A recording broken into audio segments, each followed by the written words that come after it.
Hi everybody, it's Chris, and welcome to another video by the Infinity System. This time around, at long last, we bring you part 2 of our series, Echoes of Darkness, Sleep Paralysis, Nightmares, and DID. As with our other multi-part series, such as our Denying DID series, we opened with a piece of raw footage taken during our early journey after being diagnosed with DID. In this case, it's a snippet of a video journal that we recorded and would send to our therapist to keep touch with her on a weekly basis or so. In this case, it describes an intense sleep paralysis episode and recurring dream that we have and that we experience. So if you haven't seen that yet, you might want to go back and watch it just to give you, again, a practical example, which is why we show these, of what it's like to go through these things. And speaking of practical examples, at the very end of this episode, we've created a sleep paralysis simulator to show you, and so you can see and hear exactly what it's like to experience one of our episodes of sleep paralysis.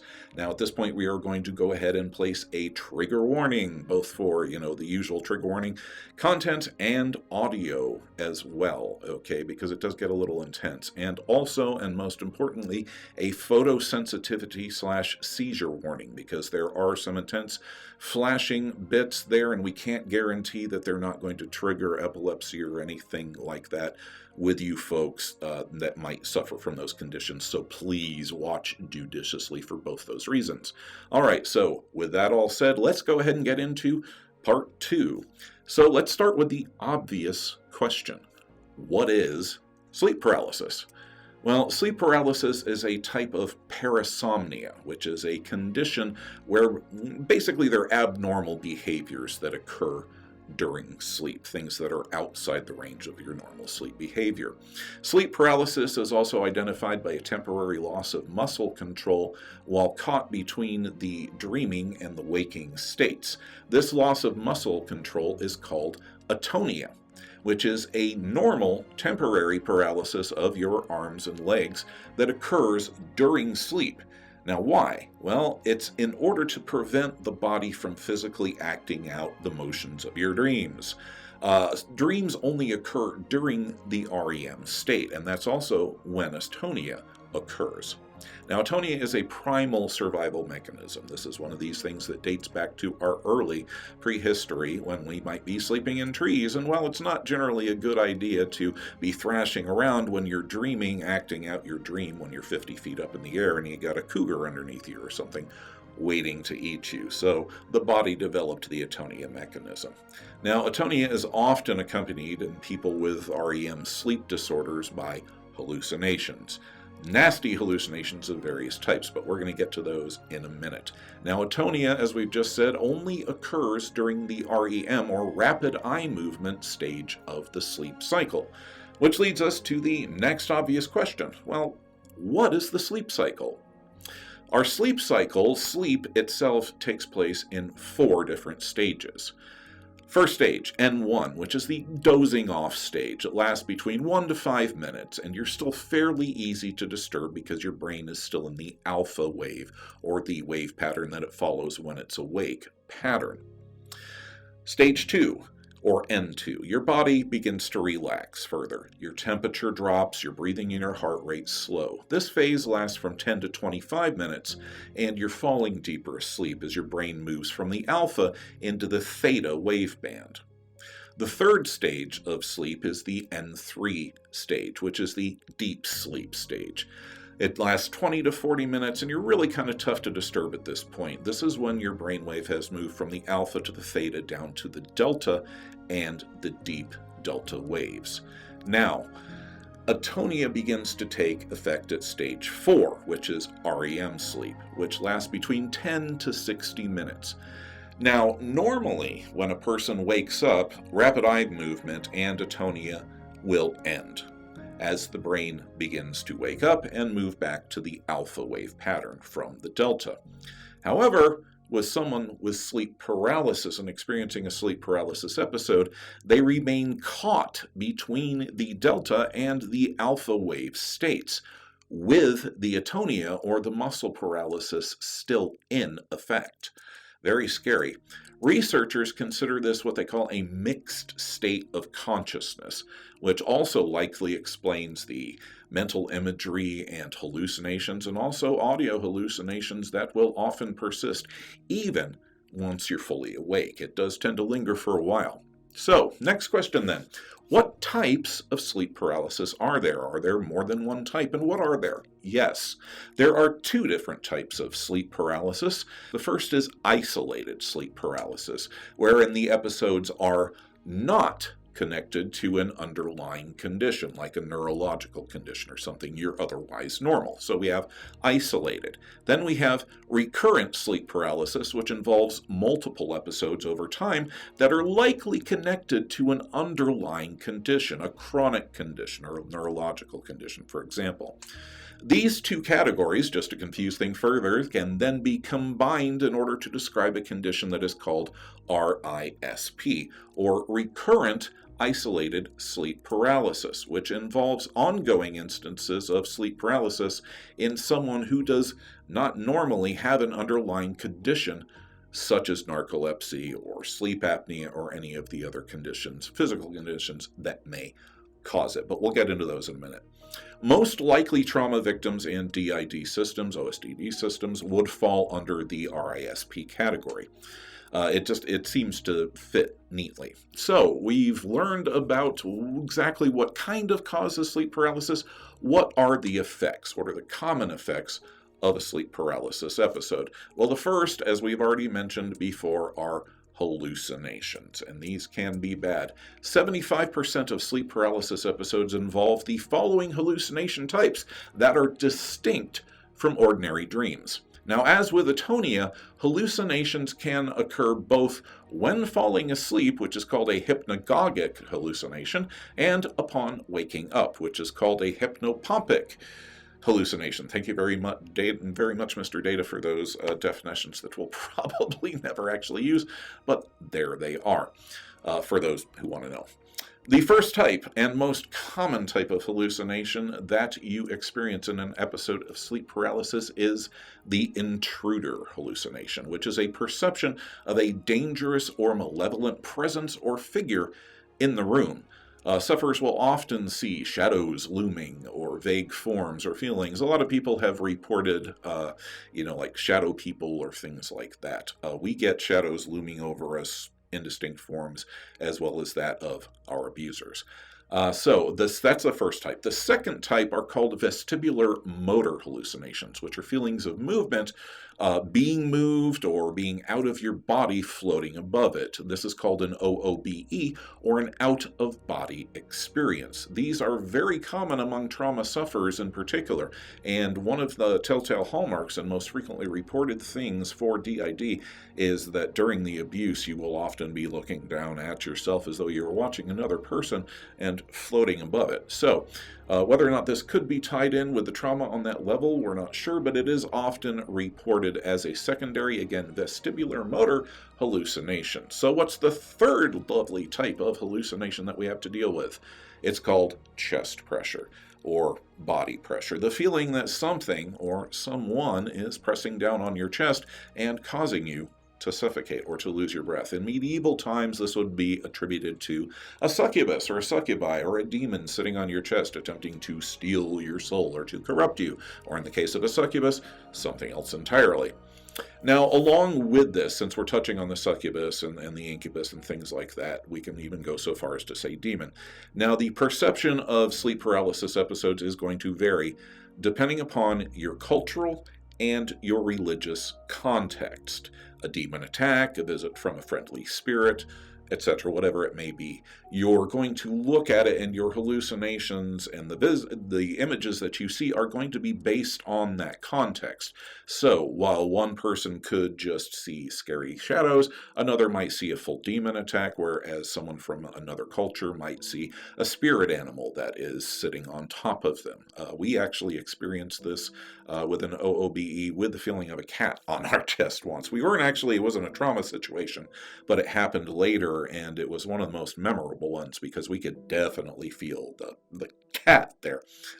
So, weird stuff. So those are the three different types of hallucinations during a sleep paralysis episode.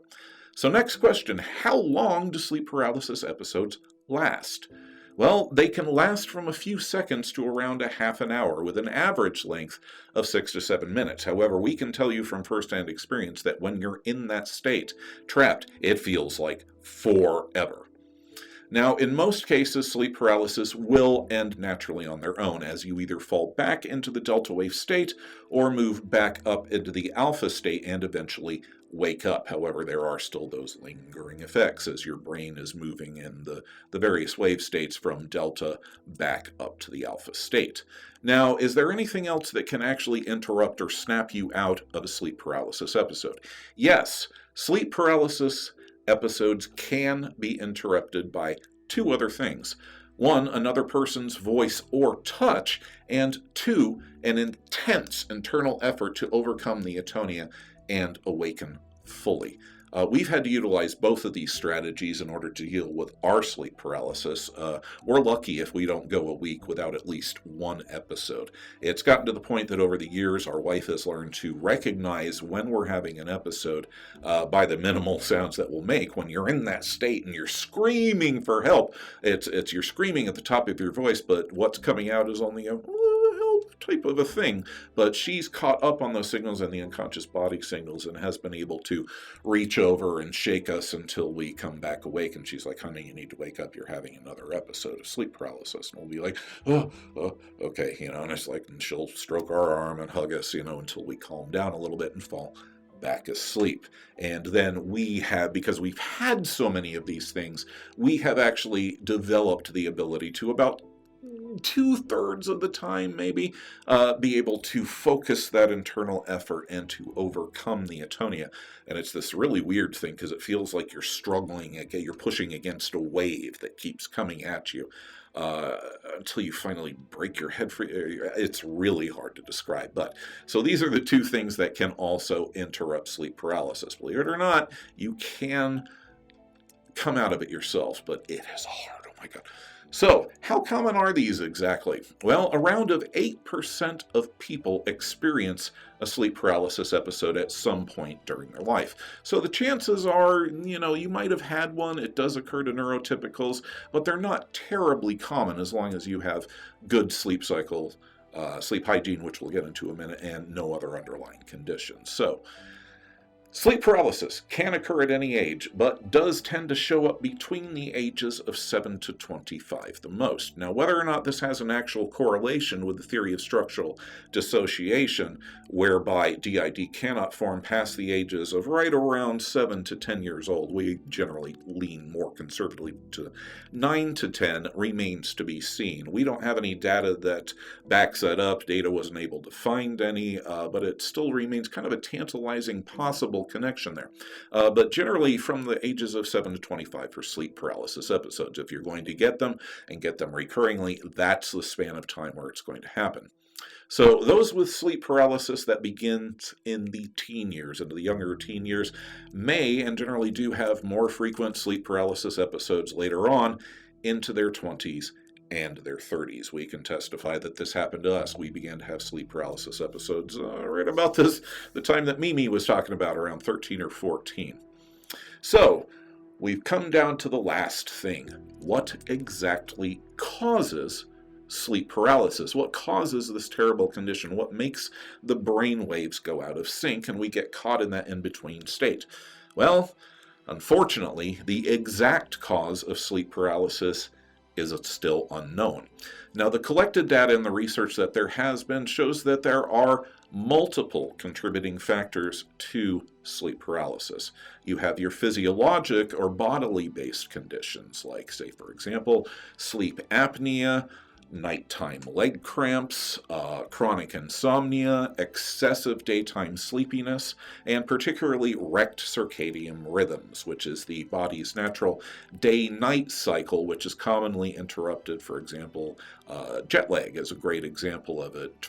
Travelers who will go overseas, say from the US to the UK, where it might be daytime in the US, but it's 1 a.m. in the morning over in the UK, and it takes the body a little while to readjust. So that's what they call the jet lag. It's a readjustment of your circadian rhythm, which is responsible for good sleep hygiene.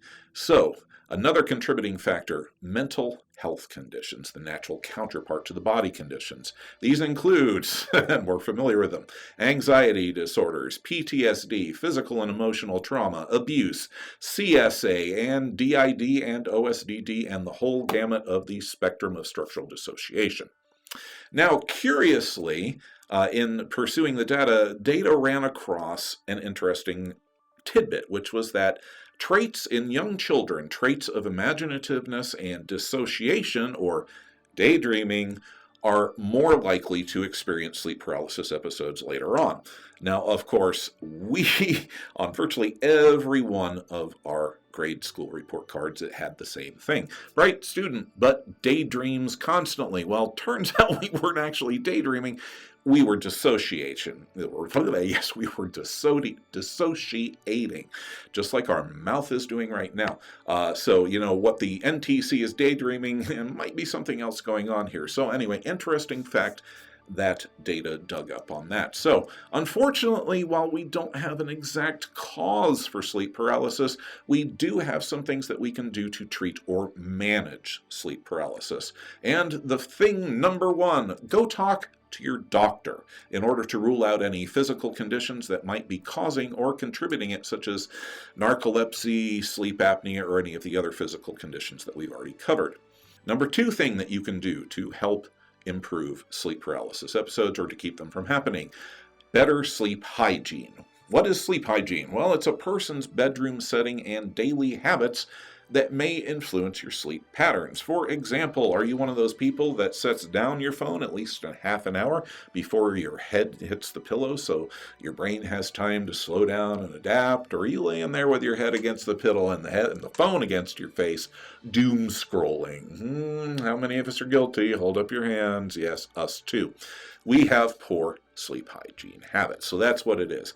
And quick examples of things that would be good sleep hygiene habits. We just covered one, put down the damn doom scroll device at least a half an hour to allow your brain to adjust. Maybe read a chapter out of a book or something that's going to bring the brain down and start to tamp down that alpha brainwave frequency to help us fall faster asleep. So things like that. Low lighting, for example. Do you have a lot of blue lighting on? That tends to keep us awake and interfere with the rhythms. Yellow lighting or orange-based lighting is much more efficacious for this natural lighting. That's why we like candle lighting. It's very comforting and soothing, and it helps to calm you down. So definitely improving your sleep hygiene can make a strong difference in whether or not a sleep paralysis episode occurs, because the more stable your sleep patterns, hopefully the less rocky it's going to be. So we have go see your doctor, improve your sleep hygiene. Is there anything else that can be done to stop the sleep paralysis? Yes, and this goes along with number one, go talk to your doctor. Medications. There are medications that will suppress REM or rapid eye movement sleep, which now we know is when the dreams occur and the atonia takes place, your muscles freeze, and then you get caught in that in-between. So there are meds that suppress the REM sleep. So obviously you suppress the REM sleep, no more sleep paralysis, right? True, but these medications often have heavy side effects and will cause a rebound in sleep paralysis episodes once you go off of them and your normal REM sleep pattern resumes. So at best, this is a temporary band-aid for the condition, and again, absolutely consult with your doctor before trying anything like this, other than modifying your sleep hygiene habits, which you can safely do on your own. So, we hope you've enjoyed the episode. Now we know a little bit more about sleep paralysis, what the symptoms are, how we can possibly minimize these things. Let us know in the comment section below if you've experienced a sleep paralysis episode, what the effects were like for you, and any tips or tricks that you might have in order to help manage these terrible things that trauma victims are all too familiar with, as well as DID systems. So that's it for this time, guys. We'd like to thank you as always for tuning into the channel and ask that you click like, share, and subscribe. Go ahead and also hit the bell icon to make sure that you are notified whenever we upload a video or make a post. And as always, last thing, say it with us. We want to remind you that you are loved, you are strong, and that you are not alone. I'm Chris. Thanks for watching.